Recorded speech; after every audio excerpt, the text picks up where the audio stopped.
धेरैजनाले चाहिँ नबुझिरहेको हुन्छ कि किडनी फेलियर भन्न साथ एकैपल्ट अब किडनी भयो जिन्दगीभर डायलिसिस गर्नु पर्यो ट्रान्सप्लान्ट गर्नतिर जानुहुन्छ। किन त विदेशमा चाहिँ 60-70 वर्षको मान्छे हुन्छ, नेपालमा चाहिँ यङ्स्टर 30-40 वर्षको धेरै छ। अलिकति भनौँ न अलिकति आफूले मेहनत गरेर डक्टर्सका गएर या स्वास्थ्यकर्मीका गएर परामर्श नलिकन यतिकै औषधि खाने भएको छ। जथाभावी औषधि खाने नै हाम्रो किडनीको सबैभन्दा ठुलो दुश्मन हो भन्छु। कुनै पनि किडनी ट्रान्सप्लान्ट गर्दा चाहिँ रगतको नाता भएको हुनुपर्छ है, हाम्रो एउटा क्राइटेरिया छ नेपालमा। प्रधानमन्त्रीजीले पनि नेपालमै ट्रान्सप्लान्ट गरेछ, द्याट इज त्यो पनि एउटा एकदम राम्रो गुड न्युज हो होइन।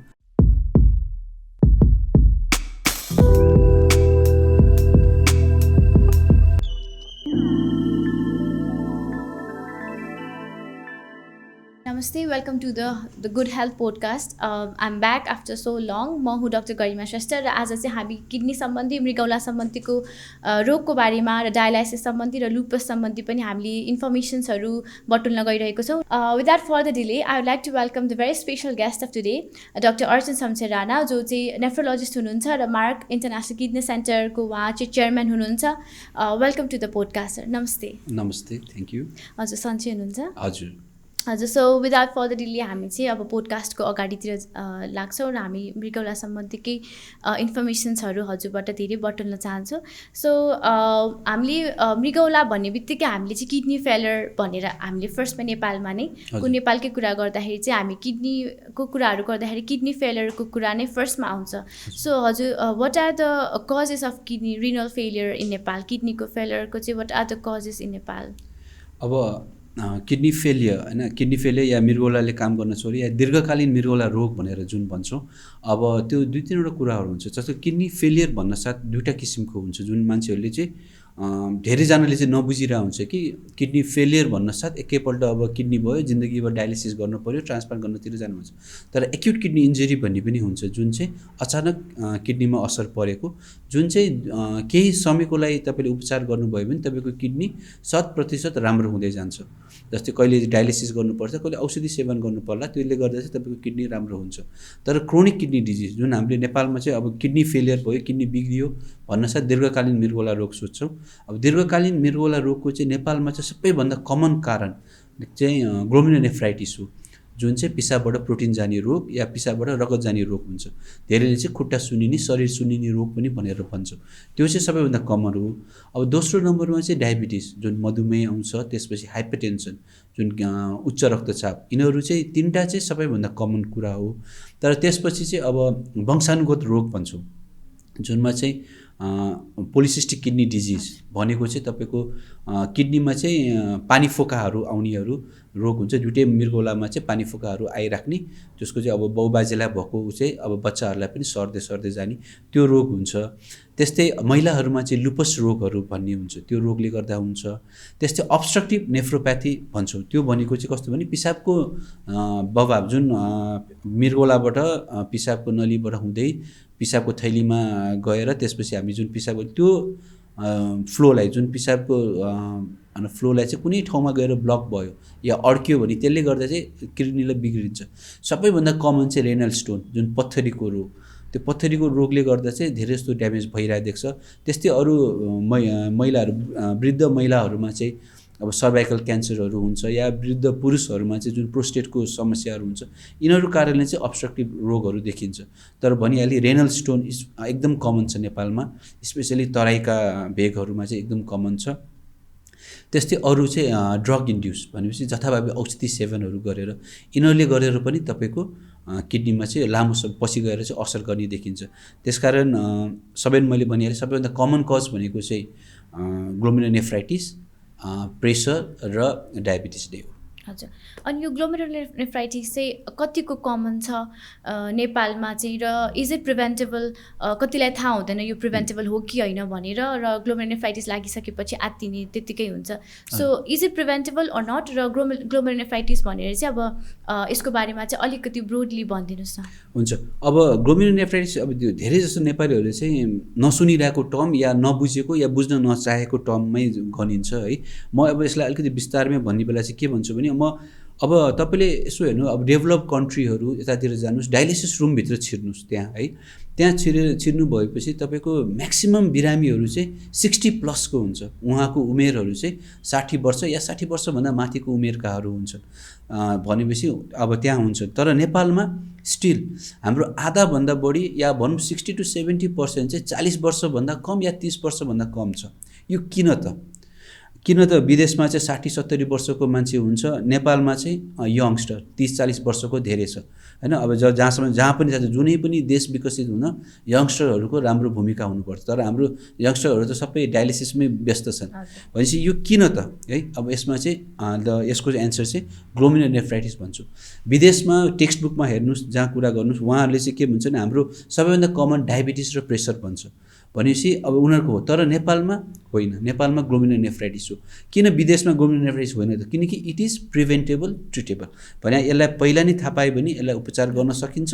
उपचार राम्रोसँग समयमा पायो भने 100% यसको निको हुन्छ। भनेको चाहिँ अब एउटा सिम्पल ग्लोमेरुलोनेफ्राइटिसको एउटा सिम्पल पिसाबको जाँच गरेर पिसाबमा प्रोटिन गइरहेछ कि छैन, पिसाबमा रगत गइरहेछ कि छैन, यो थाहा पायो भने तपाईँको बायोप्सी गरेर हुन्छ या विथआउट बायोप्सी भनौँ न एमसिडीहरू कुनै किसिमको रोग रहेछ भने औषधि खाएर औषधि सेवन गरेर यसलाई 100% राम्रो गर्न सकिन्छ।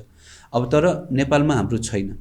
हाम्रो गभर्मेन्ट कमिङ टु गभर्मेन्टले डायलिसिस फ्री गरिदिएको छ, ट्रान्सप्लान्ट फ्री गरिदिएको छ, भनौँ न विपन्न वर्ग भनेर उहाँले चाहिँ अनुदान गरेको छ। तर जुन प्रिभेन्टिभ कज मैले भनिहालेँ नि, त्यहाँतिर केही जहाँसम्म मलाई लाग्छ त्यस्तो एकदम फर्को मारेकै केही गरेको छैन। इभन त्यो मात्र नभएर इभन हामी आफै नेपालीहरू आफ्नैमै कुरा गरौँ न, हामी बिरामी नभइकन, अप्ठ्यारो नभइकन, गाह्रो नभइकन हस्पिटल जाने गर्दैनौँ। झन् अहिले कोरोनाको महामारीमा त हस्पिटल भनेको त एकदम के अरे एकदम लास्ट प्लेस टु बी हैन, त्यो पनि भइरहेछ।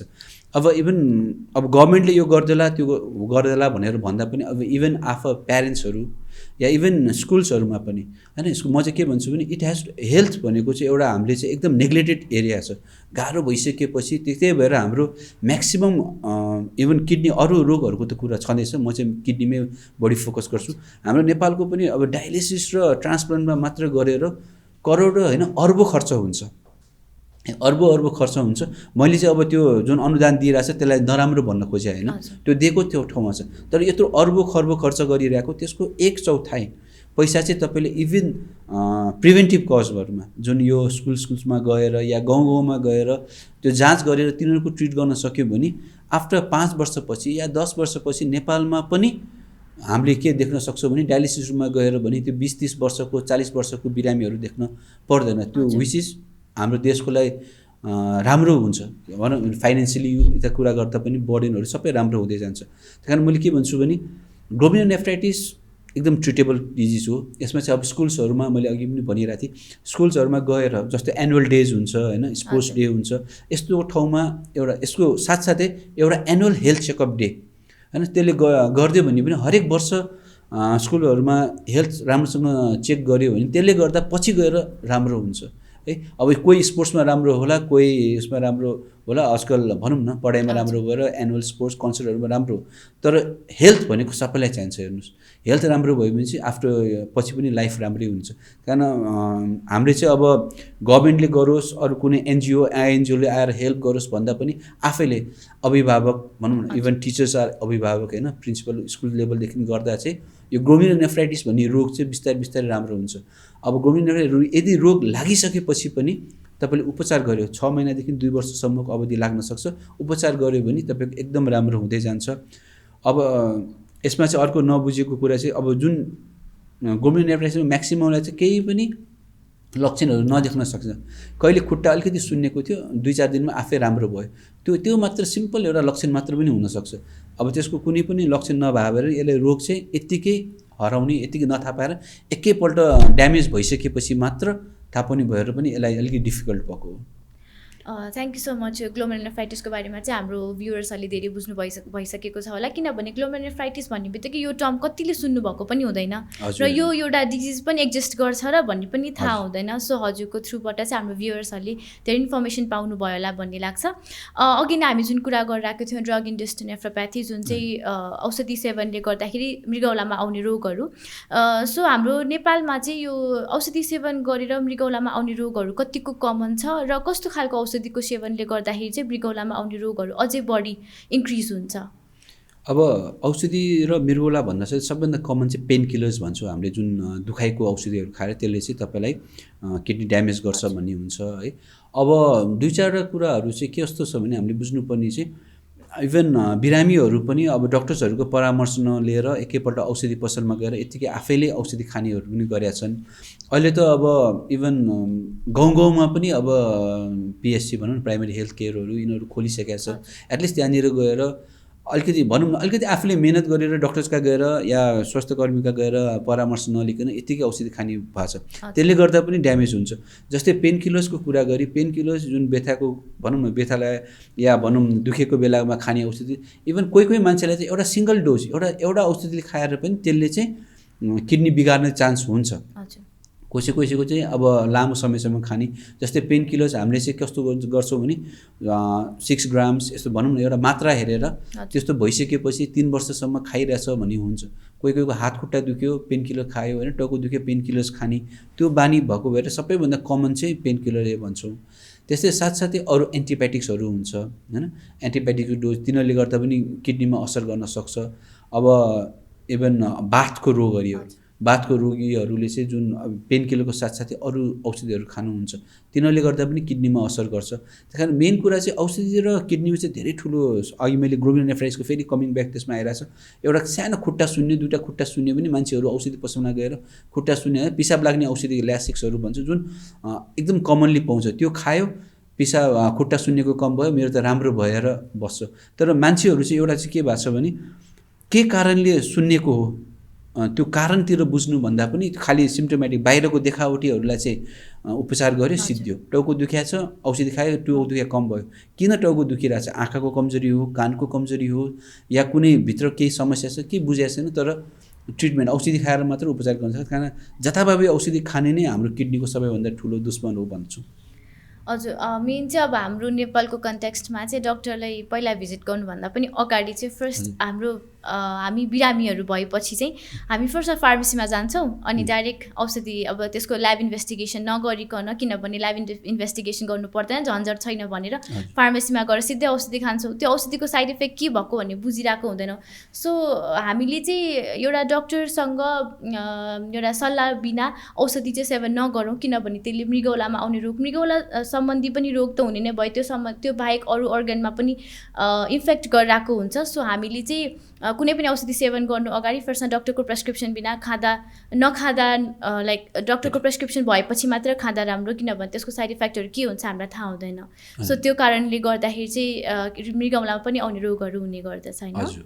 हजुर, अनि अब हामी चाहिँ यो रेनल ट्रान्सप्लान्टेसन सम्बन्धी कुराहरू गर्न आउँदाखेरि चाहिँ who are eligible for renal transplantation होइन, किडनीको ट्रान्सप्लान्टको लागि चाहिँ कस्तो खालको एज ग्रुप र के कारणले गर्दाखेरि चाहिँ किडनीको ट्रान्सप्लान्ट गर्नु जरुरी छ? अब ट्रान्सप्लान्ट हु आर एलिजिबल भने कसले दिन मिल्छ भने चाहिँ नेपालको नागरिकता भएको मान्छेले सबले दिनु मिल्छ है, जुन भनौँ 18 इयर्स प्लस भइसकेपछि दिन मिल्छ। मेन कुरा चाहिँ दिने भनेपछि नेपालमा चाहिँ के छ भने कुनै पनि किडनी ट्रान्सप्लान्ट गर्दा चाहिँ रगतको नाता भएको हुनुपर्छ है। हाम्रो एउटा क्राइटेरिया छ नेपालमा, जो चाहिँ अब आमा बाउ होइन, अब छोरा छोरी होस् या चाचा चाची काका काकीहरू मिजु यता यो भनेर एउटा लामो लिस्ट छ, मामा माइजू होइन, यिनीहरू सबै भान्जा भान्जी यिनीहरू भनेर एउटा, तर रगतको नाता भएको मान्छे चाहिँ हुनुपर्छ। किनभने यत्तिकै एउटा मान्छेले आएर म चाहिँ उहाँलाई चाहिँ किडनी दिन चाहन्छु भनेर दुईजनाको सहमति भए पनि त्यो चाहिँ हाम्रो government as per government rule त्यो चाहिँ गर्न मिल्दैन। अब ट्रान्सप्लान्ट नेपालमा एकदम कमन अहिले राम्रो भइरहेछ, 3-4वटा संस्थाहरूमा चाहिँ राम्रोसँग ट्रान्सप्लान्ट सुचारू भइरहेको छ, राम्रो यसको रिजल्ट पनि राम्रो निस्किरहेछ होइन। इभन अहिले हाम्रो प्रधानमन्त्रीजीले पनि नेपालमै ट्रान्सप्लान्ट गरेछ, द्याट इज त्यो पनि एउटा एकदम राम्रो गुड न्युज हो होइन। किनभने कुनै पनि एउटा ठुलो पोस्टमा भएको मान्छेले नेपालमै यत्रो ठुलो अपरेसन हुन्छ, ट्रान्सप्लान्ट भनेको सानोतिनो अपरेसन होइन, ठुलो अपरेसन शल्यक्रियाहरू गरेको भने त्यो पनि एकदम पोजिटिभ साइन हो। तर अहिले कोरोनाको यो उसले गर्दा चाहिँ तलमाथि भएको छ। अब ट्रान्सप्लान्ट चाहिँ अब तर भनौँ नेपालमा टिचिङ हस्पिटल एचओटिसी जुन भक्तपुरमा जुन मानव अङ्ग उसको हस्पिटल छ होइन, तिनीहरूमा चाहिँ बेसिकली भइरहेको हुन्छ, वीर हस्पिटलमा पनि गरिन्छ। अब ट्रान्सप्लान्ट गर्न म चाहिँ के भन्छु भने ट्रान्सप्लान्ट यत्तिकै गर्ने होइन होइन, तपाईँको ट्रान्सप्लान्ट गर्ने एउटा ठुलो प्रोसेस हो। ट्रान्सप्लान्ट आज गरेर अब 2-4 दिन या 1-2 महिना 1-2 वर्षलाई मात्र गरिने होइन, ट्रान्सप्लान्ट गरिसकेपछि वर्षलाई गर्छ। कतिजना हाम्रो बहिरङ सेवामा बहिरङ ओपिडीहरूमा आउँदा पनि म ट्रान्सप्लान्टमा गइहाल्छु यस्तो गर्छु भन्छ होइन। म चाहिँ के भन्छु भने नेपाल अहिले धेरै पहिलाको हेरेर यो लास्ट 5 इयर्समा नेपालमा धेरै नै भइरहेको छ, ट्रान्सप्लान्टको मात्रा बढिरहेछ। नेपालमा 3टा संस्थाहरूमा सबैभन्दा बढी हुने हुन्छ जुन गभर्मेन्टको। अब टिचिङ हस्पिटल जुन महाराजगञ्जको टिचिङ हस्पिटल, भक्तपुरको एचओटिसी ह्युमन अर्ग्यान ट्रान्सप्लान्ट सेन्टर होइन, त्यस्तै वीर हस्पिटल, त्यो 3टामा चाहिँ हाम्रो गभर्मेन्टमा भइरहेछ। प्राइभेटमा पनि अब ग्रान्डी हस्पिटल, सुमेरु हस्पिटलहरूले चाहिँ प्राइभेटमा पनि गर्न सुरु गर्नुभएको छ। अब नेपालमा चाहिँ ट्रान्सप्लान्टको अब जुन हाम्रो माननीय प्रधानमन्त्रीज्यूले गर्न थालेदेखि नै चाहिँ यसको चाहिँ एकदम अहिले चाहिँ क्रेजहरू बढ्या भनौँ या मान्छेहरूले चाहिँ विश्वास बढी गरेको छ। पहिला चाहिँ बाहिर विदेश स्पेसली इन्डियामा गएर गर्ने गर्थ्यो, तर नेपालमा चाहिँ अब एलिजिबल मेन चाहिँ हाम्रो 18 वर्षभन्दा माथिको मान्छे, 18 वर्षको जुन नेपालको नागरिकता भइसकेपछि तपाईँ एलिजिबल हुनुहुन्छ। तर दिने कसलाई भन्दा चाहिँ रगतको नाता भयो मान्छे बाहेक अरूलाई दिनु मिल्दैन। जस्तै अब रगतको नाता भनेपछि आफ्नै फ्यामिली ब्लड, जस्तै आमा बाउ दाजुभाइ होइन, दिदी बहिनीहरू, त्यस्तै छोराछोरी, काका काकी, अझ इभन हजुरआमा हजुरबा, यिनीहरू सबै भयो, मामा माइजू, यिनीहरू सबै आफ्नो रिलेसनमा भएको, यिनीहरू बाहेक अरूले दिनु मिल्दैन। अब तर ट्रान्सप्लान्ट गर्नु साथ गर्ने भनेको एउटा सानो यो ठुलो शल्यक्रिया हो, ठुलो प्रोसेस हो, यसलाई लामो समय लाग्छ। पहिलो कुरा चाहिँ ट्रान्सप्लान्ट गर्नुभन्दा अगाडि तपाईँहरूले के बुझ्नुपर्छ भने पहिला तपाईँ एकदम ट्रान्सप्लान्टको लागि रेडी हुनुहुन्छ कि हुँदैन। किनभने ट्रान्सप्लान्ट भनेको चाहिँ म धेरै जस्तो बिरामीहरूलाई हाम्रो ओपिडीमा आउँदा पनि त्यही भन्छु कि तपाईँहरूको के छ ट्रान्सप्लान्ट भनेको एउटा कस्तो भने धेरै जस्तो हाम्रो नेपाली अब किसान दाजुभाइ बाबाहरू उहाँलाई चाहिँ मैले चाहिँ अब त्यही खेतको एउटा इक्जाम्पल दिएर भन्छु। हामीले जहिले पनि अब एउटा केही रोप्नु पऱ्यो, धान रोप्नु पऱ्यो एउटा खेतमा भनेपछि हामीले के गर्छौँ त खालि धान खेतमा हालिदिन्छ त्यो उम्रिने हुँदैन होइन। सर्टन कुरा एउटा कुरा के गर्नुपर्छ, खेत रेडी गर्नु पऱ्यो होइन। अब त्यसलाई खन्नु पऱ्यो, मलहरू हाल्नु पऱ्यो, त्यसलाई अब जोड्नु पऱ्यो भनौँ न, त्यसलाई राम्रोसँग राख्नु पऱ्यो। त्यो चाहिँ हाम्रो अब डोनर जुन लिएको मान्छेको त्यो भन्छौँ। जस्तै अब बिउ हाल्नु पऱ्यो होइन, धानको हाल्नु पऱ्यो भने त्यो कस्तो छ के छ, राम्रो छ कि छैन, किनकि हरेक सबै धान हाल्नसाथ त्यो उम्रिने हुँदैन। त्यसकारण पहिला अब एउटा खेत राम्रो छ कि छैन त्यसलाई हेर्नु पऱ्यो। त्यसपछि जुन बिउ हामीले हाल्छौँ त्यो राम्रो छ कि छैन हेर्नु पऱ्यो। भनेको जो मान्छेले किडनी लिन्छ त्यो मान्छे पहिला 100% रेडी हुनु पऱ्यो। के कारणले पहिला किडनी बिग्रेको, त्यो बिग्रेको कारण बुझेर त्यसलाई चाहिँ ओभरकम गर्नु पऱ्यो। किनभने फेरि नयाँ किडनी लिइसकेपछि फेरि बिग्रिने चान्स हुन्छ, कारण त्यो बुझ्नु पऱ्यो। कति चाहिँ डायलिसिस गरिरहेको हुन्छ, डायलिसिसमा अनुशासन छैन, 4-5 लिटर बढेर पानी बढेर आयो, सधैँ हरेक महिनामा छातीमा पानी बढेर आइसियुमा भर्ना हुनुपर्ने मान्छे, आफ्नो अनुशासनमा औषधि तलमाथि गर्ने मान्छे, त्यो मान्छेको ट्रान्सप्लान्ट गरे पनि त्यसको रिजल्ट राम्रो निस्किन्न। त्यस कारण त्यो कुराहरू हेर्नु पऱ्यो। त्यस्तै डोनर जुन बिउ भनेको जुन डोनर जो मान्छेले अङ्ग दिन्छ त्यो मान्छेको पनि सबै चिज राम्रो हुनु, जस्तै डायबिटिज, चिनीको रोग, प्रेसरको रोग नभएको या अरू समस्याहरू नभएको सबै चेक गरेर गर्नुपर्छ। साथसाथै अब हामीले मैले भने अहिले खेतमा रोप्यो, त्यो रोपिसकेपछि यत्तिकै त अब यत्तिकै उम्रिने भन्छ, त्यही कारण टाइममा त्यसलाई मल हाल्ने, पानी दिने त्यो गर्नुपर्छ। त्यही कारण एकपल्ट ट्रान्सप्लान्ट भइसकेपछि पनि नियमित औषधिहरू खाने, डक्टरसँग परामर्श गरेर के कस्तो भइरहेछ त्यो सबै बुझ्नुपर्छ। कारण ट्रान्सप्लान्ट एकदम लामो प्रोसेस हो तर राम्रो प्रोसेस हो। किडनी गइसकेको मान्छेलाई चाहिँ ट्रान्सप्लान्ट बाहेक अरू विकल्प छैन। अब डायलिसिस गरेर हुन त 20-30 वर्ष बाँचिन्छ, तर त्यो चाहिँ एउटा किडनीको ठाउँमा गर्ने एउटा प्रोसेस मात्र हो, त्यो चाहिँ भनौँ ट्रिटमेन्ट चाहिँ होइन। जुन अब ट्रान्सप्लान्ट गरिसकेपछि चाहिँ सबै किडनी मेरो ठिक हुन्छ भन्ने चाहिँ छैन। जस्ट ट्रान्सप्लान्ट गरिसकेपछि पनि डिसिप्लिनमा बस्नु पऱ्यो, आफ्नो औषधिहरू दिनुभएको प्रिस्क्राइब अनुसारको नियमित औषधि चाहिँ खानै पऱ्यो र आफ्नो डे टु डे लाइफमा पनि ध्यान दिनु पऱ्यो, खानेकुराहरूदेखि लिएर एक्टिभिटिजहरूमा पनि ध्यान दिनु पऱ्यो। किनभने मान्छेहरूले चाहिँ अब मेरो किडनी ट्रान्सप्लान्ट गरिसकेको छ मलाई सबै कुरा ठिक हुन्छ भन्ने चाहिँ हुँदैन। जबसम्म आफूले आफ्नो डेली एक्टिभिटिजमा ध्यान दिँदैनौँ, आफ्नो खानेकुरामा ध्यान दिँदैनौँ र औषधि खानेमा ध्यान दिँदैनौँ तबसम्म फेरि ट्रान्सप्लान्ट गरेकै किडनी पनि फेरि बिग्रिन सक्छ। हजुर, मेन कुरा चाहिँ अब ट्रान्सप्लान्ट रिजेक्सन जुन भन्छु त्यो चाहिँ अब बिग्रिने चान्स चाहिँ अब त्यो चाहिँ आफूले सतर्क भएर बस्नुपर्छ। मेरो एकपल्ट किडनी बिग्रिएर गइसकेको छ, यो किडनी चाहिँ एकदम अमूल्य छ, यसलाई चाहिँ म बिग्रिन दिन्नु भनेर अनुशासनमा बस्यो भने नेपालमा पनि 20-30 वर्षदेखि ट्रान्सप्लान्ट गरिरहेको बसेको छ। इभन प्रधानमन्त्री पनि 10 वर्ष त बाँचेको छ नि त, होइन? त्यस्तै हुनसक्छ। हजुर, अनि नेपालमा चाहिँ किडनी ट्रान्सप्लान्ट कतिको सक्सेसफुल भइराखेको छ अहिलेसम्मको? अहिलेको नेपालको चाहिँ सक्सेस रेट एकदम राम्रै छ, होइन? जुन एचओटिसी जुन मैले भने नि एचओटिसी जुन भक्तपुरको उहाँले चाहिँ यो लकडाउनभन्दा अगाडि एउटा निकाल्नु भएको थियो, उहाँहरूको पनि 2 इयर्सको 3 इयर्सको जुन रिजल्टहरू निस्किन्छ त्यो राम्रो छ। जुन हामीले 80% भन्दा माथि भएर राम्रो भन्छौँ, उहाँहरूको त आई थिङ्क 90-95% नै थियो भनेपछि त्यो पनि एकदम राम्रो हो। दोस्रो टिचिङ हस्पिटलमा गरेको त्यहाँको अध्ययनको उसमा पनि रिजल्टहरू एकदम राम्रै निस्केको छ। तर मैले भनिहालेँ हामीले ट्रान्सप्लान्ट अब नेपालमा हाम्रो आफ्नोलाई चाहिँ माया गर्दैनौँ, होइन? बाहिर नै राम्रो हो भन्न सक्छु, तर नेपालको रिजल्टहरू पनि राम्रै छन्। इभन मैले भनिहालेँ ट्रान्सप्लान्ट गर्ने मात्र होइन, ट्रान्सप्लान्ट प्रोसेस अपरेसन एकदम सिम्पल हो, आधा घन्टा 1 घन्टा 2 घन्टाको मात्र प्रोसेस। तर ट्रान्सप्लान्टभन्दा अगाडिको प्रोसेस र ट्रान्सप्लान्ट गरिसकेको प्रोसेस त्यो चाहिँ सबैभन्दा लेन्दी लामो र त्यो चाहिँ सबैभन्दा राम्रो हुनु पऱ्यो। तपाईँको अगाडिको प्रोसेस सबै राम्रो भइसकेको रहेछ भने ट्रान्सप्लान्ट राम्रो हुन्छ, सक्सेसफुल हुन्छ। अब अगाडिको प्रोसेसै भएको छैन भने ट्रान्सप्लान्ट गर्न गाह्रो हुन्छ। हजुर, अनि यो ट्रान्सप्लान्ट गरिसकेपछि चाहिँ हाम्रो त्यो जुन रिजेक्सनको कुराहरू आउँछ, ग्राफ्ट रिजेक्सनहरूको कुराहरू जुन हाम्रो भ्युअर्सहरूलाई थाहा पनि नहुन सक्छ, होइन? ग्राफ्ट रिजेक्सनको कुराहरू त्यो बारेमा चाहिँ सानो जानकारी दिइदिनुहोस् न। अब ट्रान्सप्लान्ट मैले अघि भनिहालेँ, ट्रान्सप्लान्ट गरिसकेपछि किडनी बिग्रिने चान्स हुन्छ। जुन बिग्रिने या कोही समस्या भएर त्यसलाई चाहिँ रिजेक्सन भन्छौँ, होइन? जुन रिजेक्ट भने त्यो आफ्नो अङ्गले लिन सकेन, त्यही भएर चाहिँ मैले भनिहालेँ जुन ट्रान्सप्लान्टभन्दा अगाडिको प्रि वर्कअप गर्छौँ हामीले, त्यो चाहिँ सबै त्यसमा चाहिँ केही गर्नु भएन।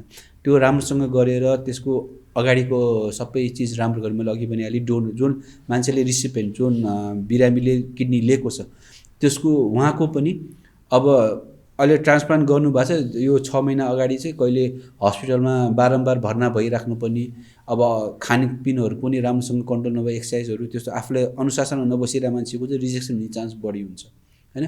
अनुशासन नभएकोमा भनौँ न जसले सबै मेन्टेन गरेर राखिरहेछ तिनीहरूको चाहिँ रिजेक्सन हुने चान्स एकदम कम हुन्छ। त्यही कारण सबैभन्दा यो ट्रान्सप्लान्ट भनेको खालि 1-2 दिनको कुरा मात्र होइन, यो पुरा प्रोसेस हो।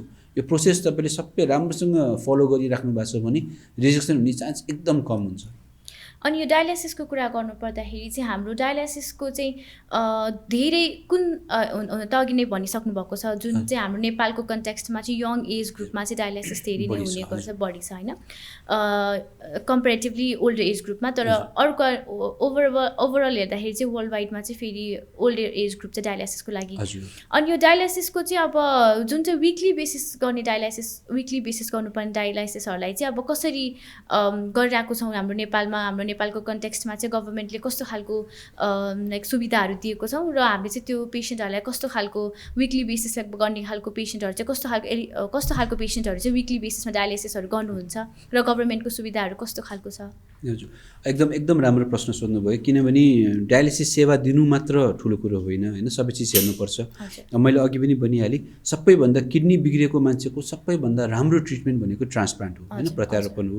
प्रत्यारोपण नगरेसम्म कसैको प्रत्यारोपण नहुन सक्ने जुन हाम्रो गभर्मेन्टको चाहिँ फ्यामिली मेम्बर्सहरूको छ त्यस्तो नभएको मान्छेले चाहिँ ट्रान्सप्लान्ट डायलाइसिस गरिराख्नु पऱ्यो। तर डायलाइसिस गर्नु भने डायलाइसिस एउटा माध्यम मात्र हो, त्यो बुझ्नुपर्छ।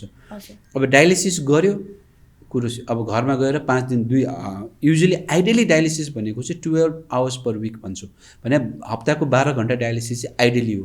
तर हाम्रो नेपालमा चाहिँ गभर्मेन्टले फ्री डायलिसिस गरिदिएको छ।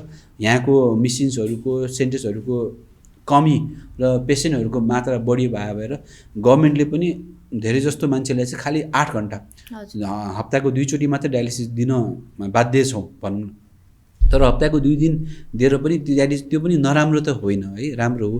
तर यसमा चाहिँ म के भन्न चाहन्छु भने डायलिसिस गर्ने बिरामी डायलिसिस गरिरहेको बिरामीले चाहिँ आफू पहिला चाहिँ मनोबल बढी राम्रो गर्नु पर्यो। Dialysis is not the end of the world, होइन? डायलिसिस गरिरहेर पनि आफ्नो जुन डे टु डे वर्कहरू गर्न सकिन्छ त्यो पोजिटिभिटी चाहिँ ल्याउनुपर्छ। जुन हाम्रो मैले देखेको बिरामीहरूको म्याक्सिममको चाहिँ एकदम कमी हुन्छ है। किनभने कतिजना डायलिसिस गरिरहेको बिरामीहरू हस्पिटल आउँछ, बाइक चढेर आउनुहुन्छ, ट्याक्क बस्नुहुन्छ, ऊ डाक्टर साहब कस्तो हुनुहुन्छ, यहाँ भनौँ न उहाँ राम्रोसँग कुरासुरा गर्यो, डायलिसिस 4 घन्टाको दिनुभयो, फेरि ल सिस्टरहरू बाई बाई एकदम राम्रोसँग गरेर भनौँ न आफ्नो गरेर अनि फेरि बाइक चढेर फेरि आफ्नो काममा जानुहुन्छ है। कोही कोही चाहिँ स्ट्रेचरमा आउने हुन्छ एकदम हैन, पहिले मुखे एकदम नेउरो बनाएर डिप्रेस्ड भएर आउनुहुन्छ, डायलिसिस गरे पनि त्यस्तो मान्छेलाई झन् कम्प्लिकेसनहरू पनि देखिने गर्छ, त्यो गर्ने हुन्छ। मैले भन्न खोजेँ भने कस्तो भने अब कसरी लिएर जाने त है। अब जुनै एक्सिडेन्ट पऱ्यो अरे बाटोमा है, बाटोमा एक्सिडेन्ट पऱ्यो, एउटा हात काट्नु पऱ्यो सपोज, हात काट्यो भने अब 2 किसिमको मान्छे हुन्छ हेर्नुहोस्। एउटा चाहिँ मेरो एउटा हात काट्यो भनेर म एउटा हातले के गर्ने भनेर रोएर बसिराख्ने एउटा मान्छे हुन्छ। एउटा मान्छे चाहिँ कस्तो हुन्छ भने मेरो एउटा हात काट्यो, अर्को हात छँदैछ, मेरो अब जिन्दगी छ, अब म यो अर्को हातले चाहिँ म अगाडि बढ्छु भन्ने हुन्छ। अब यो 2टा क्राइटेरियाको 2टा मान्छे हुन्छ, एउटा रोइराख्ने मान्छे, एउटा चाहिँ अब होइन मुभ फरवर्ड भन्ने। डायलिसिस पनि सेम थिङ भन्छु म। डायलिसिस गरेर पनि यो चाहिँ एउटा चाहिँ तपाईँको चाहिँ सर्टन टाइमलाई चाहिँ तपाईँलाई ल्याग गरे हो, तर यो गरेर मान्छे अगाडि बढ्न सक्छ। म एउटा इक्जाम्पल दिइरहेको छु, जुन हाम्रो नेसनल किडनी सेन्टरमा दिम्पी जोलन भन्ने छ एउटा, अब उसले चाहिँ 13 वर्षको उमेरदेखि डायलिसिस सुरु गरे हो।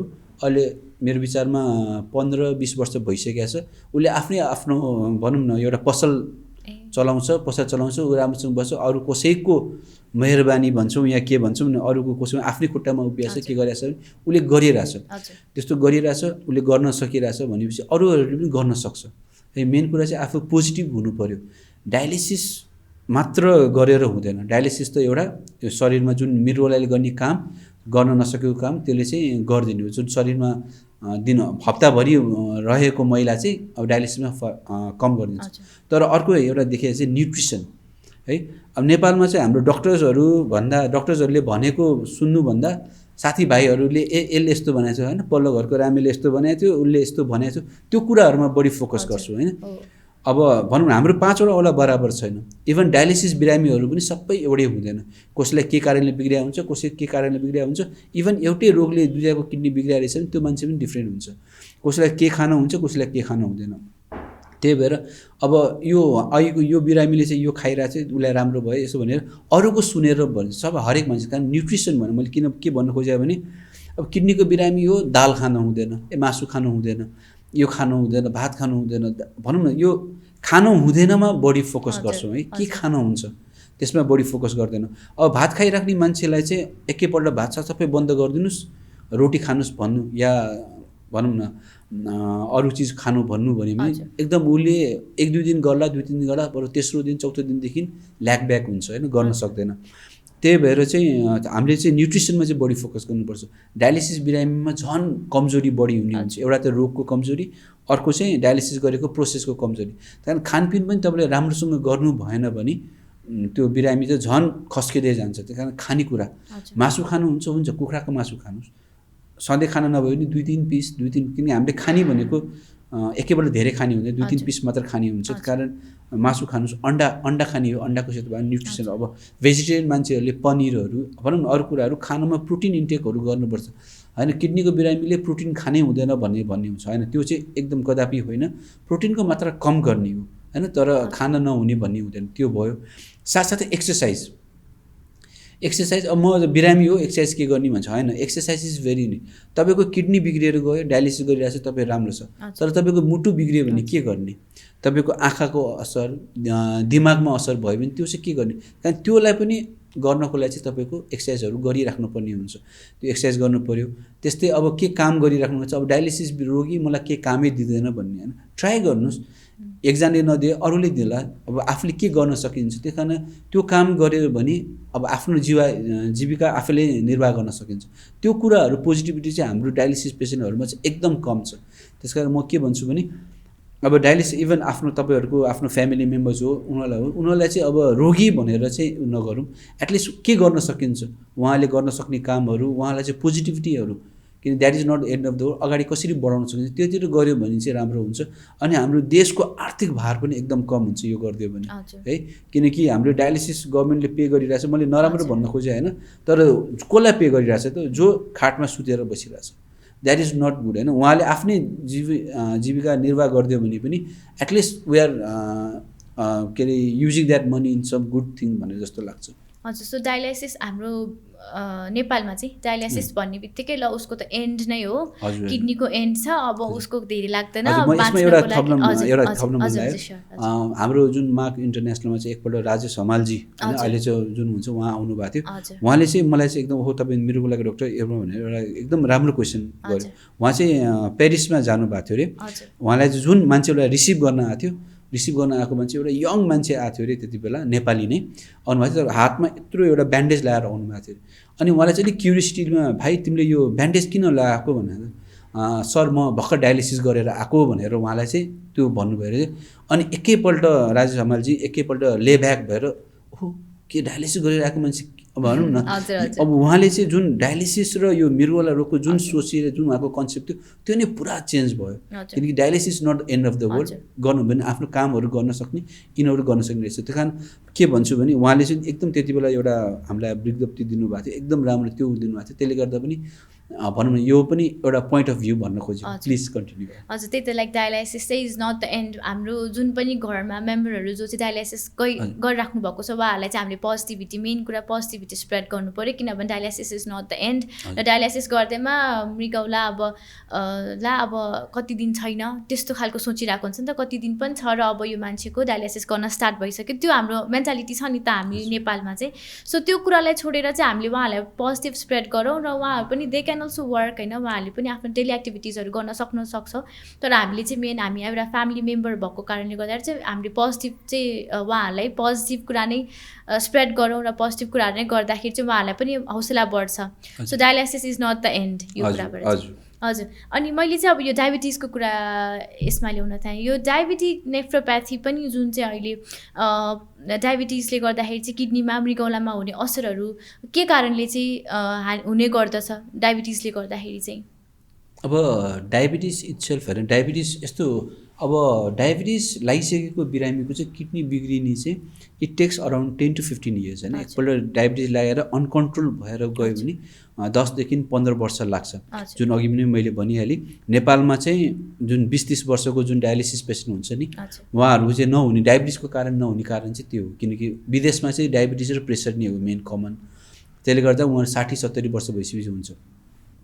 अब डायबिटिजले चाहिँ असर गर्नुभन्दा मेन कुरा चाहिँ के बुझ्नु पऱ्यो भने हरेक डायबिटिज बिरामीलाई चाहिँ किडनी बिग्रिन्छ भन्ने हुँदैन। जुन मान्छेले आफ्नो डायबिटिज सुगर लेभलहरू कन्ट्रोल गरेछ, एक्सर्साइजहरू खानामा अनुशासनमा बस्नु भएको छ भने उहाँको लेस लाइकली किडनी बिग्रिने चान्स एकदम कम हुन्छ। अब यदि डायबिटिज लगाइसकेको मान्छेले चाहिँ हामीले के भन्छौँ भने एभ्री 6 month होइन टु 1 year त्यति बेला चाहिँ आफ्नो जुन परीक्षण चाहिँ गरिराख्ने, जस्तै पिसाबको जाँच, रगतको जाँच, भिडियो एक्सरेहरू गरिरह्यो भने उहाँहरूको चाहिँ किडनी चाहिँ आफ्नो सेपमा राख्न सक्छ। यदि के अलिकति असर भइहाल्यो भने पनि हामीले मेडिकेसनहरू यिनीहरूबाट हामीले त्यसलाई चाहिँ फेरि आफ्नो प्रोग्रेसन जुन किडनी बिग्रिने प्रोग्रेसन त्यसलाई चाहिँ हल्ट गर्न सक्छौँ, रोक्न सक्छौँ। त्यही कारण अब डायबिटिज मान्छेहरूले चाहिँ अर्को के बुझ्नु पऱ्यो भने एउटा आँखाको जाँच गर्ने है, आँखाको जाँच जुन डायबिटिक रेटिनोप्याथी भन्छौँ, नलीहरू आँखाको नलीहरू चेक गर्नु चाहिँ त्यो चाहिँ वर्ष दिनमा गएर कुनै पनि आँखाको अस्पताल तिलगङ्गा होस् या दृष्टि आई सेन्टरहरू हो यस्तोमा गएर चाहिँ आँखाको जाँच गर्यो भने त्यसले पनि बुझ्नु, किनकि किडनी बिग्रिनुभन्दा अगाडि पहिला आँखा बिग्रिन्छ है। 90 to 95% मान्छेहरूको किडनी बिग्रिनुभन्दा पहिला आँखा बिग्रिन्छ। त्यही कारण आँखा बिग्रेको मान्छेले चाहिँ झन् सतर्क भएर चाहिँ बस्नुपर्ने हुन्छ। त्यही कारण आँखा जाँच्ने भने खालि पावरको आँखाको पावर चस्माको पावर मात्र जाँच्ने होइन, आँखामा एउटा थोपा औषधिहरू हालिदिएर आँखाको रगतको नलीहरूको के कस्तो छ त्यसको अवस्था बुझ्यो भने आई थिङ्क त्यो पनि एकदम राम्रो हुन्छ। त्यही कारण डायबिटिज मान्छेहरूले चाहिँ म के भन्छु भने फर्स्ट कुरा तपाईँको डायबिटिज कन्ट्रोल, सुगर कन्ट्रोलमा राख्नुहोस्, एक्सर्साइजहरू यो सबै गरेर त्यसपछि नियमित परीक्षण गर्नुहोस्। 6 month to 1 year आँखा अब भनौँ हाम्रो जुन मृगौलाको जाँचहरू त्यो गरेर बस्यो भने वर्षसम्म पनि केही हुँदैन। हजुर जुन चाहिँ डायबिटिज एकचोटि भइसकेपछि चाहिँ हामीले यो आँखाको डायबिटिक रेटिनोप्याथीको लागि स्क्रिनिङ र डायबिटिक नेफ्रोप्याथीको लागि स्क्रिनिङ चाहिँ गर्नु जरुरी छ। हजुर अनि अर्को कार्डियक पनि एउटा इसिजी र इको पनि मुटुको लागि पनि देखाइरहेको हुन्छ, त्यो पनि बेटर हुन्छ। यो तीनटा हो सबभन्दा मेन, यो तीनटा तपाईँले रेगुलर चेकअप गरिरहेको छ भने डायबिटिजले केही दुःख दिँदैन। हजुर थ्याङ्क यू सो मच। हामीले डायबिटिक नेफ्रोप्याथीको बारेमा र डायबिटिजले गर्दाखेरि मृगौलामा हुने रोगहरूको बारेमा पनि जानकारी पाइ नै हाल्यो। अब चाहिँ हामीले लुपसको बारेमा, यो लुपस भनेर कतिले यो वर्ड सुन्नु पनि भएको हुँदैन होइन, वाट इज लुपस भन्ने भइराखेको हुन्छ। सो वाट इज लुपस भन्दाखेरि चाहिँ उहाँले यो बारेमा सानो जानकारी दिइदिनु। अब लुपस धेरैले भनिहाल्नु भयो, लुपस भनेको चाहिँ एउटा अटोइम्युन डिजिज हो भने आफ्नो शरीरको कोषले आफ्नै शरीरको अरू अन्य कोषहरूलाई चाहिँ क्षति गर्ने भनौँ न। यो चाहिँ विशेष गरेर महिलाहरूमा हुने हो होइन। अब यत्तिकै बुझ्ने बेला चाहिँ लुपस रोग चाहिँ एउटा चाहिँ बाथ रोग भनेर बुझौँ, एउटा कडा किसिमको बाथ रोग जुन चाहिँ महिलाहरूमा बढी हुने हुन्छ। अब 10 जना मध्येमा 9 जनालाई महिला, 1 जनालाई चाहिँ पुरुषमा हुने हुन्छ। यसले गर्दा चाहिँ तपाईँको टाउकोदेखि खुट्टासम्म सबै असर गर्छ। डायबिटिज जस्तै हो भन्नु पर्यो।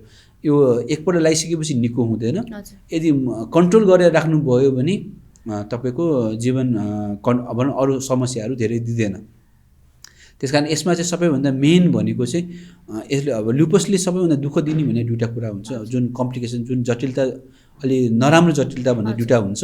एउटा चाहिँ दिमागमा असर, न्युरोप्याथी गर्ने दिमागमा असर गर्ने हुन्छ। त्यसले गर्दा कन्भल्सन भनौँ न, कामनी रोगहरू होइन, अलिकति स्मरण शक्तिहरू कम हुने या भनौँ न बिओसी जस्तो कुरा गर्ने, त्यो एउटा समस्या हुनसक्छ। अर्को चाहिँ किडनीको रोग भने किडनीमा असर गरेर लुपस नेफ्राइटिस भन्छ, त्यसमा असर गर्न सक्छ। जुन अहिले हाम्रो डायलिसिस सेन्टरहरूमा पनि महिलाहरूमा चाहिँ यो लुपस नेफ्राइटिसले गर्दा पनि नेपालमा चाहिँ डायलिसिस गर्नेको सङ्ख्याहरू पनि छन्। तर के भन्छु भने कतिलाई चाहिँ के कारणले किडनी बिग्रेको, लुपस नेफ्राइटिस के हो यो लुपस, मलाई त अहिलेसम्म सुनेको थिइनँ डक्टर भनेर भन्थ्यो। त्यसकारण मेन कुरा चाहिँ लुपस रोग चाहिँ कस्तो हो भने यसले चाहिँ मिसडायग्नोस्ड या डायग्नोस गर्न नसकेर या भनौँ निदान गर्न नसकेर नि पछि गएर जटिलताहरू आइसकेपछि मात्र यसलाई थाहा पाउने भएर यसले समस्या दिन सक्ने। त्यसकारण पहिला लुपसहरूको बुझ्नुलाई चाहिँ अब भनौँ न फेसमा ऱ्यासेसहरूदेखि लिएर कपाल झर्ने होइन, ज्वरोहरू आउने, औँलाहरू दुख्ने, दम बढ्ने, अलिक घाममा गयो पुरा रातो हुने होइन, यिनीहरू समस्याहरू देख्न सकिन्छ। यस्तो समस्याहरू भयो। अब इभन छालाको है, छालाको मुखमा दागहरू आउने, इभन छालामा ऱ्यासेसहरू आउने। कतिले चाहिँ वर्षौँ छालाको डक्टरलाई देखाइरह्यो, पछि किडनीमा सुनिन थालेपछि हामी कहाँ आयो थियो, त्यसपछि चाहिँ यो त लुपस नेफ्राइटिस भनेर थाहा हुन्छ। त्यस कारण यस्तो समस्या के रहेछ भने लुपस के यो लुपस हुनसक्छ कि सक्दैन भने यो चाहिँ अब यो लुपसको बनाउँदा यो चाहिँ जुन अवेरनेस भनौँ न, जनचेतना नबढाइकन यसलाई चाहिँ अलिकति डेभलप गर्न गाह्रै हुन्छ, मान्छेहरूलाई बुझाउन गाह्रै हुन्छ। त्यस कारण अब यो लुपस सोसाइटी अफ नेपाल भन्ने हाम्रो एउटा संस्था पनि छ, त्यसले पनि लुपसको बारे अब जनचेतना बढाउँदैछ। इभन बेसिकली स्कुल लेभल्सहरूमा क्या, स्कुल कलेजहरू लेभलहरूमा स्पेसली फिमेलहरू महिलाहरूमा बढी यिनीहरू चाहिँ बढाएर उहाँहरूलाई चाहिँ अवेरनेस गराउने के कस्तो हो यस्तो रहेछ भन्यो भने आई थिङ्क बिस्तारै विथ टाइम यो लुपसको बारे पनि मान्छे बुझ्छ। लुपसको मान्छे बुझ्नु भन्दा पनि मेरो चाहिँ मेन हाम्रो यो लुपस सोसाइटी अफ नेपालको चाहिँ मेन एम के भने लुपस रोग नथाहा पाइकन मान्छे नमरोस् है। पछि एक्सपायर हुनुभयो कतिजना, अब के रोगले एक्सपायर भयो थाहा छैन है, एकैपल्ट किडनी बिग्रेर आउनुहुन्छ त्यसपछि मात्र मलाई त लुपस भए रहेछ भन्ने त्यस्तो अवस्था नआओस्। कारण पहिला नै तपाईँ मैले भनिहालेँ, कुनै पनि रोगको चाहिँ सुरुमा थाहा पाउनु भयो, निदान गर्न सक्नुभयो भने त्यो चाहिँ निको पार्न सकिन्छ होइन। अब मैले भनौँ न निको पार्न सकिन्छ या राम्रो गर्न सकिन्छ। कारण त्यो चाहिँ बुझ्नु चाहिने, लुपस मान्छेहरूलाई चाहिँ बुझ्नै गाह्रो छ, एउटा बुझाउने जनचेतना जगाउनै टाइम लाग्छ। हजुर, यो अवेर पनि अलिकति भएको छैन लुपसको बारेमा पनि, किनभने टर्मै नयाँ भन्ने थाहा भइरहेको हुन्छ मान्छेहरूले लुपसको। अब इभन हेल्थ प्रोफेसनल मान्छेहरूलाई धेरैलाई थाहा छैन है। बाहिरको त कुरै छोडिदिउँ, अब डक्टर्सहरूले त अब पढ्नु पर्ने भएर थाहा हुन्छ। अब भनौँ न अरू प्रोफेसनलहरू हुन्छ नि, नर्सेसहरू या एचएहरू भनौँ न, उनीहरूलाई त अब यो टर्मै थाहा हुँदैन म्याक्सिममले। अनि लुपस चाहिँ नेपालमा कतिको कमन छ? लुपस एज वर्ल्डमा जुन हामीले 10% भनेर भन्छौँ, नेपालमा पनि छ है। अब यो चाहिँ मैले भने नि, अब नेपालमा कोरोना कति छ भने जस्तै हो। पहिला स्टार्टिङमा कोरोना थिएन, किनभने जाँचै गरेको थिएन, त्यही भएर कोरोना छैन। अब अहिले बढ्दैछ, किन बढ्दैछ त जाँच धेरै गरेको छु त्यही कारण बढ्दैछ। अब लुपसको पनि I want to take in that way only है, किनभने अहिले मान्छेको कम गरेको छ, त्यही भएर चाहिँ थाहा छैन, कतिलाई थाहै छैन, त्यही भएर पनि हो। यो चाहिँ वुमेनहरूमा मात्र धेरै कमन हुन्छ मोस्टली चाहिँ। हजुर मैले भनिहालेँ, 10 जना मध्येमा 9 जना चाहिँ महिला, अरू 1 जनालाई चाहिँ पुरुषमा हुने चान्स हुन्छ। हजुर, अनि अब हाम्रो यो पोडकास्ट अन्त्यतिर नै आइसकेको छौँ होइन। अनि अब मैले चाहिँ यो नेफ्रोलोजीको कुनै पनि डायलासिस रिलेटेड होइन, कुनै पनि हाम्रो नेफ्रोको प्रोसिड्युरहरू चाहिँ हामी यो सिटी एरियामा मात्र नरहेर रुरल एरियामा चाहिँ कस्तो एडभान्स भइसकेको छ होइन।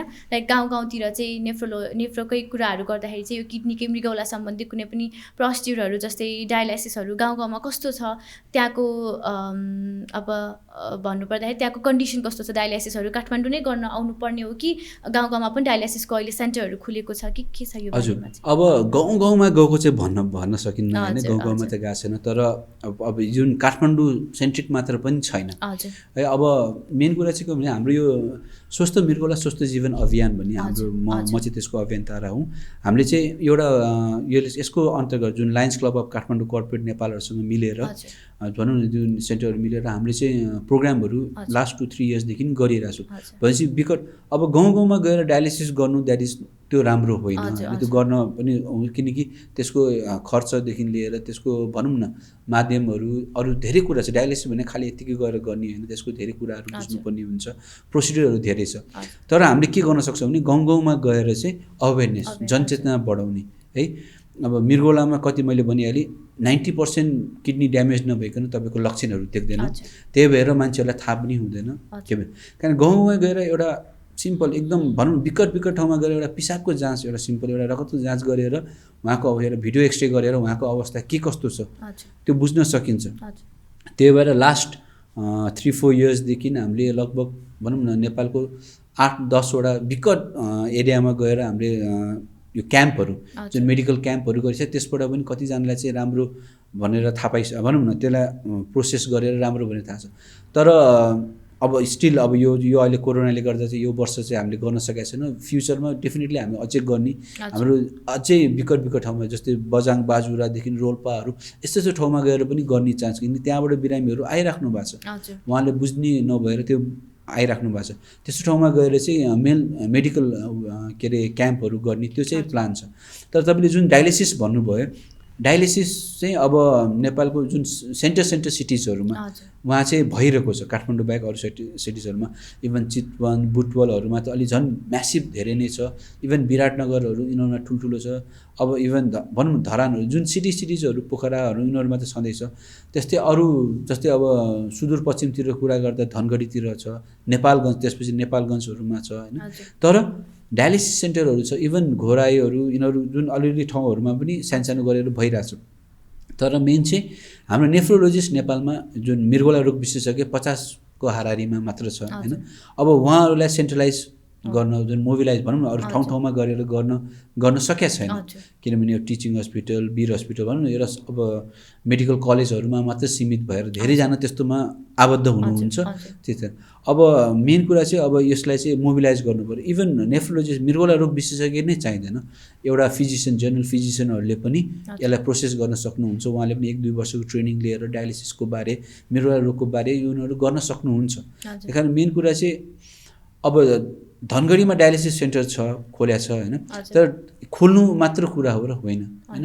अब विकट गाउँमा गएर तपाईँले भन्नुभयो नि गाउँ गाउँमा गएर डायलिसिस खोल्ने, तर खोल्नु मात्र कुरा होइन, त्यसले प्रोसेस कसरी गरिरहेछ, त्यसले बिरामीलाई बेनिफिट कति भइरहेछ। डायलिसिस गरिरहेछ तर त्यो मात्र कुरा भएन, त्यसले कति राम्रो गरिरहेछ, डायलिसिसको प्रोसेसले उहाँको रगतहरू कति सफा गरिरहेछ, नियमित पाइराख्नु भएको कि छैन। साथै मैले अघि पनि भनिहालेँ डायलिसिस मात्र एउटा त माध्यम मात्र हो डायलिसिस होइन। डायलिसिस साथसाथै औषधि सेवन, उहाँको अनुशासनहरू बस्ने, उहाँको पोजिटिभिटीहरू जुन मेन्टल स्ट्याटसहरू होइन, जुन डिप्रेसनमा जानुहुन्छ धेरै त्यो के कस्तो छ त्यो सबै बुझ्नु चाहिँ अब एज अ फुल प्याकेजै हो भनौँ न। त्यो कुरा बुझ्नु चाहिँ अझै टाइम लाग्छ नेपालमा, किनभने मैले अघि पनि भनिहाल्छु, बारम्बार भनिरहेको छु, नेपालीहरू चाहिँ बिरामी नभइकन हस्पिटल जाँदैन। हेर्नुहोस्, आफूलाई अप्ठ्यारो गाह्रो नभइकन हस्पिटल जाँदैन, गाह्रो भइसकेपछि मात्रै हस्पिटल जाने। जबसम्म नेपालीहरू हामीहरू चाहिँ बिरामी नभइकन पनि एउटा जेनरल चेकअपको लागि हस्पिटल जाने जुन बानी एउटा हाम्रोमा डेभलप हुँदैन, त्यति बेलासम्म यहाँ अवेरनेसहरू गर्न अझै गाह्रै हुन्छ। तर त्यो गाह्रो हुन्छ भन्दैमा हामीले चाहिँ हामी भनौँ न यङ्स्टरहरू विशेष गरेर यङ डक्टर्सहरू अहिले यस्तो अब कुराहरूमा आइरहेको छ। जस्तै अब आई वान्ट टु टेक यो एक्जाम्पल होस् होइन, डक्टर्सहरू तपाईँ डक्टर हुनुहुन्छ, यङ डक्टर हुनुहुन्छ, तपाईँले यस्तो यो प्रोग्रामहरू गरे पनि you are doing good to the society होइन। एटलिस्ट यसको माध्यमबाट 5-10 जनालाई मात्र पुगोस्, उहाँहरूको पनि सोचाइहरू चेन्ज हुन्छ, परिवर्तन हुन्छ। त्यसले गर्दा पनि आई थिङ्क अब अहिलेको यङ्स्टर डक्टर्सहरूले पनि डाइरेक्टली इन्डाइरेक्टली चाहिँ सोसाइटीमा धेरै राम्रो गरिराख्नु भएको छ। उहाँले चाहिँ भनौँ न के गर्न सकिन्छ त्यो गरिरहेको छु। अब म चाहिँ के भन्छु भने अब यसकै माध्यमबाट पनि भन्छु, अब भुइँचालो गयो every one is donating money, अनि त्यो त ठिकै छ है। अब कोरोनाको यस्तो भयो या काहीँ बाढी पीडित भयो, सबैजना आफ्नो भनौँ न आफूले गर्न सक्नुभन्दा पनि बढी गरिराख्नु भएको छ। अब यस्तो यस्तो कुरामा म चाहिँ के भन्न चाहन्छु भने अब जस्तै लुपसको अघि कुरा भयो, लुपस सोसाइटीहरूको मान्छे छन्, जस्तै हाम्रो स्वस्थ मृगौला स्वस्थ जीवन अभियानहरू छ, त्यस्तै किडनी सेन्टरको मृगौला बचाउ अभियानहरू, यस्तो अभियानहरूमा पनि यङ्स्टरहरूले चाहिँ हेल्प गर्नुहोस् होइन।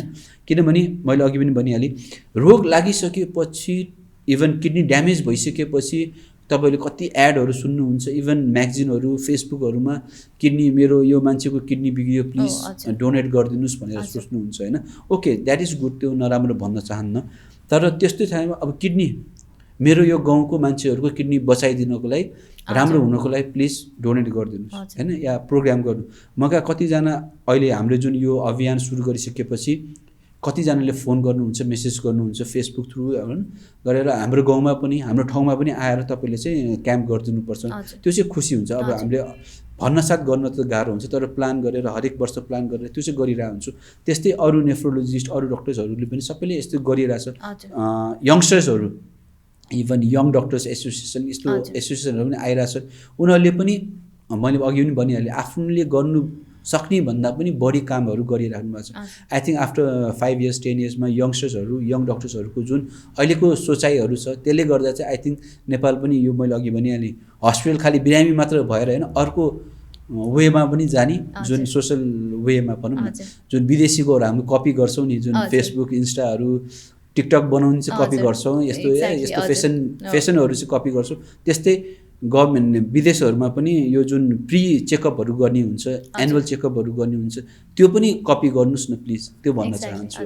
थ्याङ्क यू सो मच, कस्तो मजाले मोटिभेट गर्नुभयो र आइएम सो थ्याङ्कफुल हजुरले मलाई पनि एउटा इक्जाम्पल लिनुभएकोमा। र एउटा हाम्रो यो आजको पोडकास्टबाट चाहिँ what I want to share भने हामी मेडिकल प्रोफेसनलले त अवेरनेस मेन त हामी नै एउटा अवेर गराउनको लागि हामी एउटा मेन हुनुपर्छ, र त्यो सँगसँगै आज जसले हाम्रो पोडकास्टहरू हेर्नुभयो र सुन्नुभयो उहाँहरूले पनि यो आज जुन जुन बारेमा थाहा पाउनु भएको छ, लुपसको बारेमा थाहा पाउनु भयो, ग्लोमेरुलोनेफ्राइटिसको बारेमा थाहा पाउनु भयो, डायलाइसिस र त्यही गरेर रिनल ट्रान्सप्लान्ट किडनी ट्रान्सप्लान्टको बारेमा पनि थाहा पाउनु भयो, त्यो चाहिँ तपाईँले आफूमा मात्र सीमित नराखेर तपाईँले आफ्नो फ्यामिली मेम्बरसँग साथीहरूसँग चाहिँ यो सेयर गरिदिनु होला, किनभने एक एक हुँदै गरी नै त्यो स्प्रेड हुने हो होइन। कतिलाई थाहा नै हुँदैन, यो टर्म नै थाहा हुँदैन, लुपस भन्ने टर्म न्यू लाग्छ।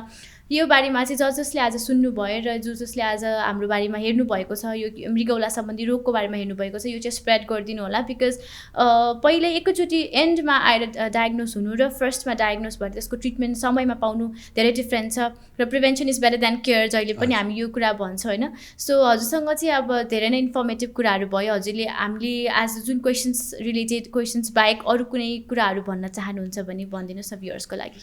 अब धेरै म्याक्सिमम् कुरा त भनिहाल्यो, तर जाँदा जाँदा म चाहिँ एउटा लास्ट के भन्न चाहन्छु भने प्लिज प्लिज प्लिज तपाईँहरू चाहिँ हरेक वर्ष एकपल्ट चाहिँ आफ्नो जेनरल चेकअप चाहिँ गर्नुहोस् है। आफ्नो छोराछोरीलाई चाहिँ बरु महँगो महँगो गिफ्टहरू दिने, आफ्नो बाउ आमालाई चाहिँ केक काटेर यस्तो गरेर जुन हामीले ओल्ड जुन युरोपियन विदेशी फेसनहरू ल्याउँछ त्योभन्दा बरु एउटा केकको जति पैसा पर्छ त्यति एउटा जेनरल चेकअपको पैसा पर्छ। आफ्नो फ्यामिली मेम्बर्सहरूमा चाहिँ त्यो गरिदिँदा चाहिँ पछि गएर चाहिँ दुःख हुँदैन। त्यही कारण अहिले जाँदा जाँदा म के भन्छु भने प्लिज आफ्नो फ्यामिली मेम्बर्समा होइन, इभन किडनी आएर तपाईँले आफ्नो किडनीलाई माया गर्नुभयो भने किडनीले तपाईँलाई माया गर्छ है। त्यही कारण हरेक वर्ष एकपल्ट जन्मदिनमा होस् या न्यु इयरको बेला होस् या दसैँ तिहारको बेला होस्, कुनै एउटा अवसर मिलाएर तपाईँको एउटा होल बडी चेकअप स्पेसली किडनीमा मैले अघि भनिहालेँ 3टा चेकअप, एउटा पिसाबको जाँच, एउटा रगतको जाँच क्रिएटिन, एउटा भिडियो एक्सरे 1000-2000 जति पर्छ होला। एकदम राम्रो ठाउँमा गएर गर्दा पनि त्यति पर्छ या त्योभन्दा कम पनि पर्छ। त्यति गऱ्यो भने तपाईँको किडनीको अवस्था के छ बुझ्न सकिन्छ, अगाडि के नराम्रो रहेछ भने त्यसको उपचार गर्न सकिन्छ, या राम्रो रहेछ भने त 1 वर्ष ढुक्क भयो, अर्को वर्ष फेरि चेकअप गर्ने। हस् त्यही भन्दै please stay safe stay healthy भन्न चाहन्छु। थ्याङ्क यू सो मच, अनि हजुरको भ्यालुएबल टाइम आज हाम्रो लागि दिनुभएकोमा thank you so much. Thank you. Thank you so much. Hope तपाईँहरूले आजको पोडकास्टमा चाहिँ धेरै इन्फर्मेटिभ कुराहरू थाहा पाउनुभयो होला। मृगौला सम्बन्धीको रोगको बारेमा जुन कुरा तपाईँले नयाँ टर्महरू सुन्नुभएको थिएन होला, त्यो टर्महरू पनि थाहा पाउनु भएको छ। र मृगौला यो डायबिटिजले गर्दाखेरि के हुन्छ, किडनी ट्रान्सप्लान्ट कतिको सक्सेसफुल छ नेपालमा, त्यो सम्बन्धी कुराहरू भएको थियो र त्यो इन्फर्मेटिभ भयो होला भन्ने आशा राख्छ। र will be back with another informative topic अर्को पोडकास्टमा।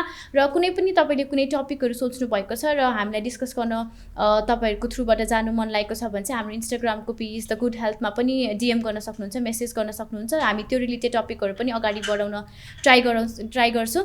So thank you so much. Thank you.